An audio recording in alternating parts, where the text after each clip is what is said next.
Bismillahirrahmanirrahim. Assalamualaikum students. I am Miss Sadia from Metropolitan Foundation School. I am teacher of Urdu. मैं class teacher हूँ foundation 2A की।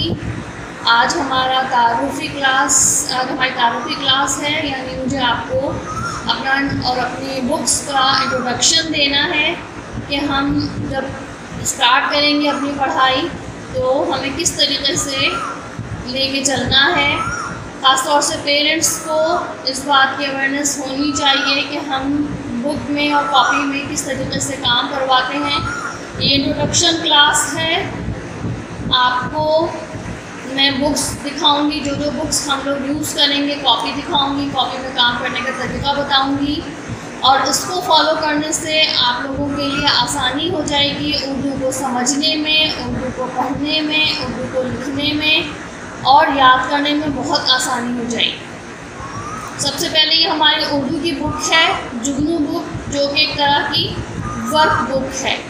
इसके अंदर आपको आदि अशकाल से स्टार्टिंग है। इसमें सबसे पहले आदि अशकाल से लेके चले हैं, लेकिन उससे पहले मैं ख़ुद आपको अलिफ बे हुरूफ तहज्जी की पूरी अशकाल पहले आपको ज़हन नशीन करवाऊँगी ताकि आपको आदि अशकाल को समझने में आसानी हो। इसमें स्टार्टिंग आदि अशकाल से हो रही है। उसके बाद सौती अल्फाज आ जाते हैं, सौती हर्फ आ जाते हैं। सौती हर्फ से हमें आदि अशकाल को जोड़ना सिखाया जाता है और उन्हीं दो हुरूफ को मिला के हम लफ्ज़ बनाते हैं।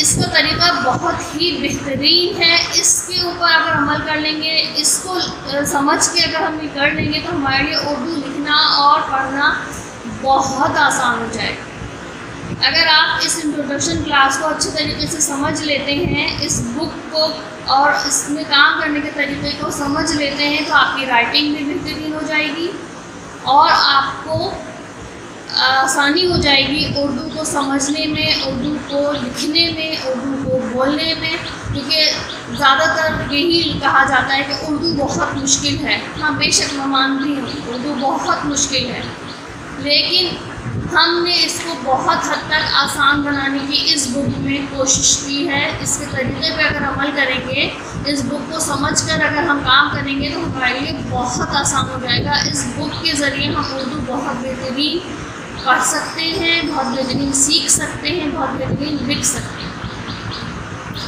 दूसरी बुक है हमारी नज़मों की, वो है ये हमारी नज़में।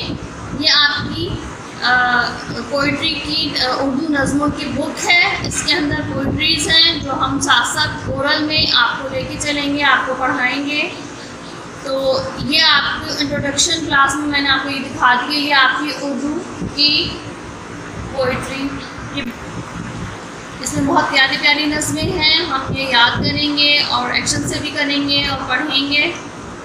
इसके बाद आ जाइए अपनी उर्दू की कॉपी पे। ये आपकी उर्दू की कॉपी है। ये आप फाउंडेशन 1 में भी इसको इस्तेमाल कर चुके हैं, लेकिन आप इसमें जिस तरीके से मैं लिखना बताऊंगी अलिफ बे, उसके ऊपर प्लीज़ बहुत गौर कीजिएगा, बहुत समझ के इसको करना है। क्योंकि ये फाउंडेशन 1 में जिस तरीके से पढ़ाई गई है उससे थोड़ी मुख्तलिफ अंदाज में मैं आपको लिखना सिखाऊंगी। असल में होनी तो चाहिए थी ये कॉपी 1 लाइन, लेकिन अभी हम नहीं कर सके हैं 1 लाइन कॉपी। इसको अगर आप फोकस करें तो इस लाइन को सबसे ज़्यादा फोकस कीजिएगा। 2 लाइन कॉपी, ये बीच में जो उन्होंने ये डॉटेड लाइन दी है सिर्फ बच्चों के लिए कि ये उनके लिए आसानी हो अल्फाज को कहाँ से स्टार्ट करना है, कहाँ से नहीं करना है, इसलिए दे दी है। लेकिन आप समझेंगे ये 2 लाइन ही की कॉपी है। इस कॉपी में किस तरीके से काम करना है, कौन से हर्फ नीचे जाने वाले हैं, कौन से हर्फ ऊपर जाने वाले हैं, इनका बहुत ख्याल रखना है आपने। तो इसमें मैं जिस तरीके से आपको लिखना सिखाऊंगी, बताऊंगी, उसी तरीके से आपको फॉलो करना है। अलिफ बे को लिखना आपको तरीका बताऊंगी, उसी तरीके पे आपको ये अलिफ बे लिखनी होगी इस कॉपी में। ठीक है, अब आ जाते हैं हम अपने सिलेबस की तरफ। ये है हमारा सिलेबस। ये सबसे ज़्यादा इम्पॉर्टेंट है इस सिलेबस को सबसे ज़्यादा ज़रूरी है आप लोगों के लिए समझना, इसलिए कि जो लोग सिलेबस खोलकर नहीं देखते हैं वो बहुत पूरे साल परेशान रहते हैं कि ये आपने काम कहाँ से करवा दिया, ये इसमें क्या है क्या नहीं है। ये सब कुछ सिलेबस में मौजूद है। हम सिलेबस के थ्रू ही चलते हैं, सिलेबस को फॉलो करते हैं। सिलेबस में जो जो दिया गया है हम उसी को फॉलो करते हुए अपना कोर्स कंप्लीट करते हैं। ये इसकी इंग्लिश साइड है, मैं इसको टर्न करती हूँ। यहाँ पर आपको ओकेजन्स की डेट्स वगैरह सब बताई गई हैं कि कौन कौन से दिनों की हम छुट्टियाँ आएंगी पूरे ईयर की, ये वो है। ठीक है, इसके बाद आपके फर्स्ट टर्म की जो फर्स्ट टर्म और सेकेंड टर्म थर्ड टर्म की जो आपके एग्जामिनेशन डेट्स हैं वो ये लिखी हुई हैं यहाँ पर। इसके बाद ये रिज़ल्ट्स की डेट्स हैं। मे बी कि कोई और मसला ना हो तो इन्हीं डेट्स पर आपको रिज़ल्ट्स अनाउंस हुआ करेंगे। ठीक है, इसके बाद इस्लामियात का है। इस्लामियात में बाद में आपको समझा दूँगी। यहाँ से उर्दू का स्टार्ट हो रहा है। पहले ही सफ़े पे अगर आप देखें, पहले इस्लामियात का है, इसके बाद उर्दू का यहाँ लिखा हुआ है निसाब उर्दू, और किताबों के नाम लिखे हुए हैं पीछे। इसको टर्न करते हैं तो पेज नंबर 11 पर स्टार्ट हो रहा है। अगस्त का जो है वो ये आपका सिलेबस है। अगर आप इसको गौर से पढ़ लेंगे तो आपको समझ में आ जाएगा। जैसे हमें हुरूफ तहज्जी करनी है, अलिफ से ये खाली जगह करेंगे हम हुरूफ तहज्जी की। हुरूफ को आदि अशकाल से जोड़ मिलाएंगे, आदि अशकाल को सौदी अल्फाज से जोड़ेंगे, दो हुर्फी अल्फाज बनाएंगे, तस्वीर देखकर पहला हर्फ लिखेंगे। ये वो सारे काम हैं जो हम कॉपी में करेंगे। यहाँ से जुगनू बुक का काम स्टार्ट होता है। सफ़र नंबर 1 से 15 तक हमें करना है अगस्त के महीने में, और इसकी पढ़ाई भी करवानी है हमें। और वो काम जब मैं स्टार्ट करूँगी तो आपको समझ में आ जाएगा। नज़म हमारी 2 है इसमें, मेरी साइकिल और अल्लाह कितना प्यारा है। इसके बाद आ जाइए कन्वर्सेशन, यानी कि जो ओरल आपका है वो इसमें दिया हुआ है। कन्वर्सेशन गुफ्तगू को कहते हैं। अपने तारुफ में आपको 5 जुमले याद करने हैं, जिसमें पहला जुमला है मैं एक लड़का, और स्लैश डाल के लिखा हुआ है लड़की हूँ। लड़का जो है, लड़के जो है वो लड़का बोलेंगे और लड़कियां जो हैं वो लड़की बोलेंगी। मैं एक लड़की हूँ या मैं एक लड़का हूँ, स्लैश इसीलिए डाला हुआ है कि लड़का लड़की दोनों के लिए ये लाइन यूज़ होगी। दूसरी लाइन है मैं 5 साल का या की हूँ। ये स्लैश जो है ये इसलिए डाला गया है ताकि जो लड़के हैं वो का बोलेंगे, लड़कियां हैं वो की बोलेंगी। इसी तरह तीसरा है मैं फाउंडेशन 2 में पढ़ता या पढ़ती हूँ। समझ में आ रहा है आपको। इसी तरह चौथा है मैं आम खाता या खाती हूँ। चौथा इसका सवाल है, चौथी लाइन है मैं आम खाता या खाती हूँ। 5वीं लाइन है मैं स्कूल जाता या जाती हूँ। हमको ये याद करनी होंगी। हम ये इनको मतलब जब ओरल मैं आपको पढ़ाऊँगी तो एक एक 2-2 लाइन आपको इस तरीके से याद करवाया करूँगी। इसके बाद आ जाती है मालूमात आम्मा। उसमें हम जानवरों और परिंदों के नाम याद करेंगे। जानवर 4 पाँव वाले को 4 पाँव हाथ पाँव वाले को जानवर कहेंगे, और परिंदे जिनके पर होते हैं उनको परिंदे कहते हैं।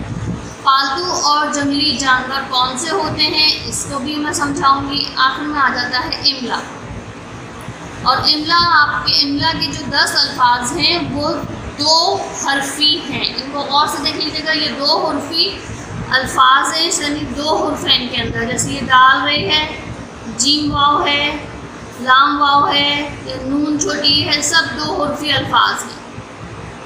ये जब हम बुक स्टार्ट करेंगे तो आपको बहुत अच्छे तरीके से समझ में आ जाएगा कि हम किस तरह इसको लेके चल रहे हैं। ठीक है, मैंने आपको सिलेबस समझा दिया है, सिलेबस को ही फॉलो करना है हमेशा। हमें यहाँ अगस्त से लेकर फिर आएगा सितंबर का सारा अच्छी तरह दिया हुआ है। इसके बाद आ जाएगा अक्टूबर के बाद आपका फर्स्ट टर्म आ रहा है। इसके बाद है नवंबर, फिर दिसंबर, इसके बाद जनवरी है, फिर जनवरी के बाद आपका सेकेंड टर्म आ रहा है, फिर फरवरी, मार्च और अप्रैल के बाद आपके फाइनल टर्म है। यहाँ आपका उर्दू का सिलेबस ख़त्म हो रहा है। बात आपको समझ में आ गई कि किस तरीके से हमें ये लेके चलना है। ये इसको ज़रूर फॉलो करना है आपको। कन्वर्सेशन के सारे सवाल जवाब इसके अंदर मौजूद हैं और मैं आपको जवाब भी बताती जाऊंगी। ऑनलाइन क्लास हमारी हो रही है तो हमें ऑनलाइन क्लास में आपको जवाब भी बताने हैं, वरना हम क्लास में बच्चों को याद करवाते हैं और क्लास में ही टेस्ट लेते हैं। बहरहाल अब हमारी ऑनलाइन क्लास स्टार्ट है तो हमें ये सब कुछ यहीं से करना है, यही इसको फॉलो ज़रूर करना है, ठीक है। अब मैं आपको बताती हूँ कि हम आगे किस तरीके से हुरूफ तहज्जी लेके चलेंगे। ओके बच्चों, मैं आप लोगों को बता रही हूँ कि इसके अंदर हुरूफ तहज्जी है अलिफ से लेके बड़ी तक। इसको हमें पहले अच्छे तरीके से जहन नशीन करना है। बच्चे भूल जाते हैं, ज़ाहिर छुट्टियां हैं, स्कूल आते रहते हैं तो रिपीटेशन होती रहती है, बच्चे पढ़ते रहते हैं, याद रहता है। लेकिन इतने अरसे से हमारे लॉकडाउन की वजह से स्कूल बंद हैं और बच्चे भूल जाते हैं, तो ये रिपीटेशन बहुत ज़रूरी है उर्दू को समझने के लिए, आगे काम करने के लिए, उनके लिए मुश्किल ना हो। जुगनू बुक में सफ़ा नंबर 109 पर आपकी हुरूफ तहज्जी दी हुई है। ये आप देख सकते हैं सफ़ा नंबर 109, ठीक है। यहाँ पर आपकी ये हुरूफ तहज्जी दी हुई है।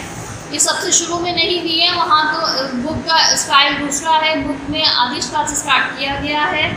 और ये भी बता दूँ कि आदि अश्कार सारे हुरूफ की नहीं होती। अगर मैं आपको अपने तरीके से समझाना चाहूँ, बच्चों को लेके चलना है, तो फिर आप इसको अगर गौर से देखें तो यहाँ पर अलिफ है, अलिफ के बाद ये पूरी 5 यहाँ तक बे की फैमिली है। ये बे की फैमिली है, इसको हम कहते हैं बे की फैमिली। इसमें 5 हर्फ हैं। बे के नीचे 1 नुक्ता है, पे के नीचे 3 नुक्ते हैं, टे के ऊपर 2 नुक्ते हैं, टे के ऊपर छोटी तोय है, से के ऊपर 3 नुक्ते हैं। पे और से के नुक्तों को गौर से देख लीजिए। पे के नीचे जो नुक्ते लगे हैं उनमें पहले 2 ऊपर है, 1 नीचे है। इसी तरह से में 2 नीचे है, 1 ऊपर है। इसका बिल्कुल उलट है। इन नुक्तों की बहुत अच्छे से पहचान करवानी है। और बे से पहले पे नहीं आता, पे से पहले से नहीं आता। जो सीक्वेंस दी हुई है उसी सीक्वेंस में आपको अलिफ बे याद करनी है बहुत अच्छे तरीके से। इसके बाद आ जाती है जीम की फैमिली। ये जीम की फैमिली है, इसमें 4 हर्फ हैं। जीम के पेट में 1 नुक्ता है, जे के पेट में 3 नुक्ते हैं, हे बिल्कुल खाली है और खे के ऊपर 1 नुक्ता, खे के सर पे 1 नुक्ता। इसको भी बहुत अच्छे तरीके से जहन नशीन कर लीजिए। इसको बनाने की प्रैक्टिस करें ताकि आपको जीम, जे, हे, खे का अच्छे तरीके से याद हो जाए। क्योंकि बहुत सारे बच्चे जीम को खे, खे को जीम बना देते हैं आदेश काल में, ख़ास तौर से। क्योंकि आदेश काल में जाके थोड़ी गड़बड़ हो जाती है। दोनों की शक्लें एक जैसी हैं, ज़ाहिर बात है ये सारे एक जैसे हैं तो इनकी शक्लें एक जैसी होंगी। तो ख़ास तौर से जीम को खे और खे को जीम बना देते हैं बच्चे।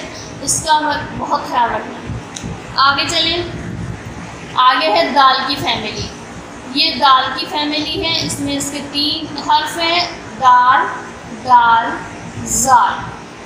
दाल खाली है, दाल के ऊपर छोटी तोय है, जाल के ऊपर 1 नुक्ता है। आगे चलेंगे। ये है रे की फैमिली। रे के 4 हर्फ हैं, यानी 4 भाई हैं। हम कहानी की तरफ चलें तो ये कहेंगे रे के 4 भाई हैं। 1 खाली है, 1 रे के ऊपर छोटी तोय है, जे के ऊपर 1 नुक्ता है और जे के ऊपर 3 नुक्ते हैं से की तरह। जिस तरह से पे लगे इस तरह लगे हुए हैं इसमें नुक्ते। अब आइए दो भाई की जोड़ी है, यानी कि सीन और शीन। ये ट्विंस हैं, बस इसमें ये फ़र्क है कि सीन के ऊपर कोई नुक्ता नहीं है और शीन के ऊपर से के जैसे 3 नुक्ते। अब है स्वाद और ज़ुआद, ये 2 भाई हैं। ये स्वाद खाली है और ज़ुआद के ऊपर 1 नुक्ता है, ये दोनों एक जैसे बनेंगे। स्वाद खाली है, ज़ुआद के ऊपर 1 नुक्ता। आगे चलें, तोएं ज़ोएं, ये भी 2 भाई हैं। तोएं खाली है, ज़ोएं के ऊपर 1 नुक्ता। ठीक है, आगे चलेंगे। आइन गाइन, आइन खाली है, गाइन के सर पे 1 नुक्ता। फे और काफ भी भाई हैं, बस काफ ज़रा मोटा है, गोल गोल है, और फे के ऊपर 1 नुक्ता है। ये पतला पतला सा है, लंबा लंबा सा है, और काफ गोल हो गया है, ये मोटा मोटा हो गया है, बहुत खाता था इसलिए ये मोटा हो गया है, और इसके ऊपर 2 नुक्ते, इसके सर पे 2 नुक्ते। ये भी 2 भाई हैं, ये काफ है और ये गाफ। गाफ के का 1 मरकज़ है, गाफ के 2 मरकज़, बस ये दोनों फ़र्क हैं इन दोनों में। ये 2 भाई, यहाँ पर भाइयों की फैमिली ख़त्म हो गई, 2 2 3 3 4 4 के जो थे वो ख़त्म हो गए। ये 5 भाई थे, ये 4 भाई, ये 3 भाई, ये 4 भाई, ये 2 2 भाइयों की फैमिली ख़त्म हो गई। अब सिर्फ एक अकेले हर्फ रह गए हैं। ये लाम है, ये नीम है, ये नून है, ये वाव है, और ये गोल है, ये छोटी ये है, ये बड़ी है। इसमें हमज़ा नहीं लिखते हैं, बहुत सारे बच्चे अक्सर वाव हमज़ा लिख देते हैं। हमज़ा यहाँ नहीं लिखा जाता, हमज़ा अलिफ को ही कहते हैं। अलिफ हम पढ़ चुके, अरबी अगर ज़बान में देखा जाए तो हमज़ा अलिफ को कहा जाता है, इसलिए यहाँ हमज़ा नहीं है। और ना ही 2 चश्मी हे है, हम 2 चश्मी हे नहीं लिखते हैं हुरूफ़ तहज्जी में, क्योंकि 2 चश्मी हे की अलग एक वो है, वो भारी हुरूफ के लिए इस्तेमाल होता है, वो हम आगे जाके पढ़ेंगे, उसको मैं बहुत अच्छे तरीके से अलग से आपको एक्सप्लेन करूँगी। इसलिए हुरूफ़ तहज्जी में ना तो हमज़ा लिखा जाता है और ना ही 2 चश्मी हे का इस्तेमाल होता है। इसको पक्का याद कर लीजिए। सफ़ा नंबर 109 पर हुरूफ़ तहज्जी आपको दी हुई है, कौन से हर्फ किस तरह आ रहे हैं, कहाँ आ रहे हैं, इनकी सीक्वेंस को चेंज नहीं करना है, क्योंकि जब हुरूफ़ तहज्जी की हम खाली जगह देंगे तो आपको वो हर्फ लिखने होंगे जो हमने नहीं लिखे। खाली जगह उसी को कहते हैं जो स्किप किए हुए मिसिंग लेटर्स हैं, इंग्लिश में हम मिसिंग लेटर्स कहते हैं।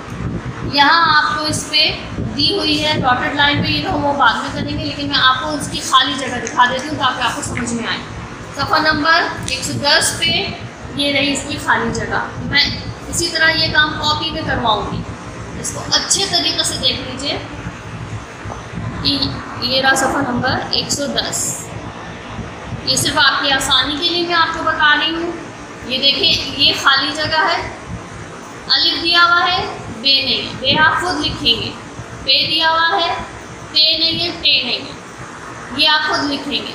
मिसिंग है, यहाँ जीम नहीं है, यहाँ हे नहीं है। ठीक है, खे लिखा हुआ है, खे के बाद आएगा दाल, फिर दाल लिखा हुआ है, जाल लिखना है आपको। रे और रे है, जे और जे आप खुद लिखेंगे। सीन, शीन नहीं है, शीन आप लिखेंगे। स्वाद है, स्वाद नहीं है।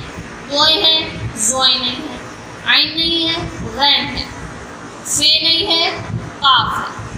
काफ है, गाफ नहीं है। लाम नहीं है, मीम है, नून नहीं है। वाव है, गोल है नहीं है, और छोटी ये है, बड़ी ये नहीं है। आपको समझ में आई खाली जगह? ये सफ़े मैंने आपको इसलिए समझाए हैं बेटा कि ये हुरूफ़ तहज्जी में कॉपी में दूंगी, कॉपी में मैं सेम इसी तरह काम करवाऊंगी। सिर्फ समझाने के लिए मैंने आपको सफ़ा नंबर 109 और 110 दिखाया है, क्योंकि हमारी स्टार्टिंग होती ही हुरूफ़ तहज्जी से है। सो आपके लिए मैंने ये इसलिए ये बनाया कि आप लोग प्लीज़ इसको अच्छे तरीके से प्रैक्टिस कर लीजिए, याद कर लीजिए, इसको समझ लीजिए। आपको पक्की हुरूफ़ तहज्जी याद हो जानी चाहिए। इसके कितने हुरूफ इसमें आ रहे हैं मैं आपको काउंट करके बता देती हूँ। 1 2 3 4 5 6 7 8 9 10। 11, 12, 13, 14, 15, 16, 17, 18, 19, 20, 21, 22, 23, 24, 25, 26, 27, 28, 29, 30, 31, 32, 33, 34, 35, 36. 36 मीन्स 36 उर्दू में इस तरह। आपको समझ में आ गया? 36 हुरूफ आपको बिल्कुल जहन नशीन और पक्के होने चाहिए कि बे के बाद पे आएगा, ते के बाद टे आएगा, ते से पहले ते से पहले से नहीं आएगा, या बे से पहले टे नहीं आएगा। जो सीक्वेंस जिस तरह दी हुई है सेम एज इट इज़ आएगी, सेम, क्योंकि खाली जगह आप कर ही नहीं सकते अगर आपको ये सीक्वेंस नहीं आएगी। ये सफ़ा मैंने आपको इसलिए इंट्रोड्यूस कराया है कि आप इसको अच्छे तरीके से जहन नशीन कर लें और कॉपी में, रफ़ कॉपी में अलिफ पे से ये अलिफ से लेके ये तक बार बार अपने मम्मा पापा को लिख कर दिखाएं, ताकि आपको कॉपी वर्क करने में आसानी हो, बहुत आसानी हो। आपकी आसानी के लिए कह रही हूँ। ठीक है बच्चों, आज की हमारी क्लास यहीं पे ख़त्म होती है। मुझे उम्मीद है कि आप मेरी हिदायत पे अमल करेंगे। इंशाअल्लाह अगली क्लास में मुलाकात होगी। अल्लाह हाफ़िज़।